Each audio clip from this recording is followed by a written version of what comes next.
A vontade, o desejo de todo cristão é tomar posse de todas as promessas de Deus. Mas muitas vezes ele não consegue viver aquilo que Deus tem colocado à sua disposição. Ele não consegue vivenciar a vitória da cruz. E para a gente entender isso, nós precisamos saber a respeito do propósito de Deus para as nossas vidas. E para entender esse propósito, nós precisamos inicialmente entender o plano original de Deus para cada um de nós. Então, nos estudos de liderança, no meio natural, né, no meio acadêmico, eles chamam esse plano original de plano perfeito, projeto de vida, propósito. Então, a própria sociedade, aqueles que estudam liderança, eles entendem a necessidade da pessoa ter em mãos esse projeto, um projeto de vida.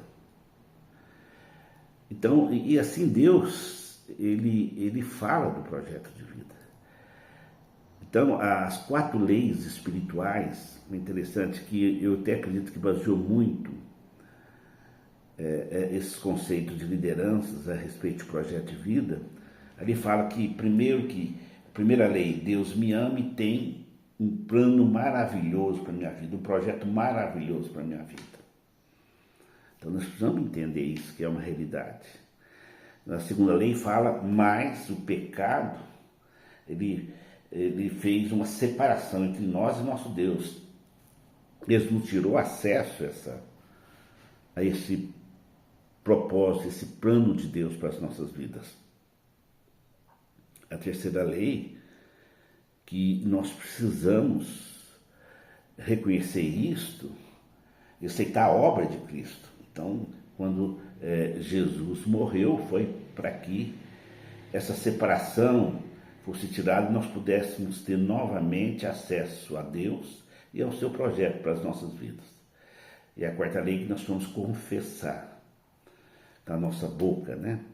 Então, nesse plano original, vamos falar rapidamente sobre ele. Primeiro é que nós fomos feitos à imagem, à semelhança de Deus. Está lá em Gênesis 1, 27, diz, criou Deus, pois o homem, a sua imagem, a imagem de Deus, e criou. Homem e mulher os criou. Então, e Deus fala que nós temos, né, os atributos de Deus, a essência de Deus, o caráter de Deus na nossa vida, o potencial de Deus nas nossas vidas. E em Gênesis 1,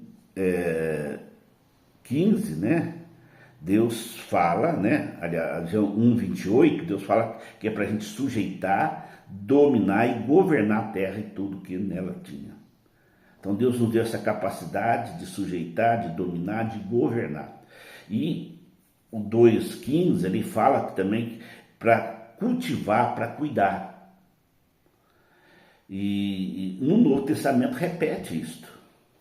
Lá no livro de Apocalipse, capítulo 1, verso 6, também Apocalipse 5:10, eu vou pegar esse 5:10, eu acho maravilhoso, né?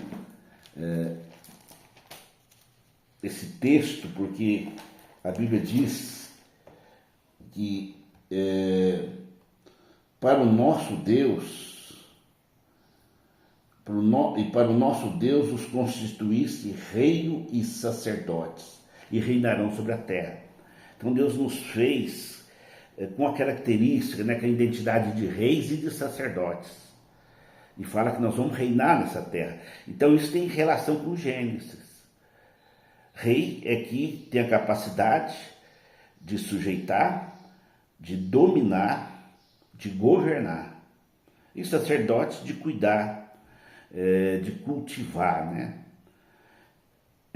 Então, o propósito de Deus Aí você pode ainda, dentro desse projeto, plano maravilhoso de Deus, ali fala que a gente vai ser cabeça e não cauda, nós vamos ter vida em plenitude, em abundância, nós seremos mais que vencedores, e está recheada de atributos, né, para nossas vidas, ou seja, Deus fez a terra e deu aos homens para governar. Está lá em, se não me engano, Salmo 8:6 por aí, que nós vamos, Deus nos deu a terra para exercer governo sobre ela. Então, dentro do projeto de Deus, nós vamos entender que nós precisamos saber a nossa identidade, saber quem somos em Deus. Então Deus nos deu uma vida com significado. Deus nos deu a capacidade de governo e domínio. Deus colocou dentro de nós um espírito de guerreiro, de luta, de conquista. Colocou dentro de nós um espírito inabalável, que não desiste, como está lá nos evangelhos, que não olha para trás, que olha para o alvo, que é Jesus Cristo. E precisamos entender que o pecado tirou essas características de nós. Nós perdemos o resplendor da glória de Deus, da imagem de Deus nas nossas vidas. E nós adotamos uma identidade que não é condizente com o propósito de Deus. Então, sentimentos inadequados que nos paralisam, que nos limitam, né? Sentimentos de incapacidade, de inferioridade.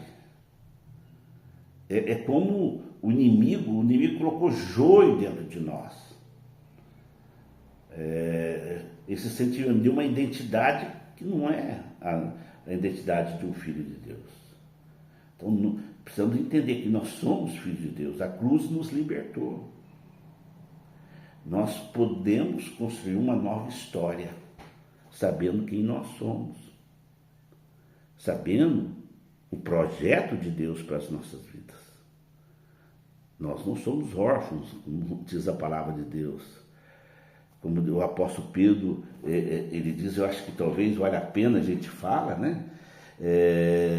Diz assim, 1 Pedro 2,9, vós, porém, sois raça eleita, sacerdócio real, reis e sacerdotes, nação santa, povo de propriedade exclusiva de Deus, a fim de proclamarmos as virtudes daquele que nos chamou das trevas para a sua maravilhosa luz.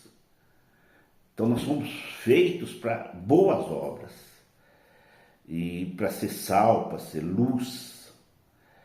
E Jesus já nos falou que nós precisamos colocar as nossas vidas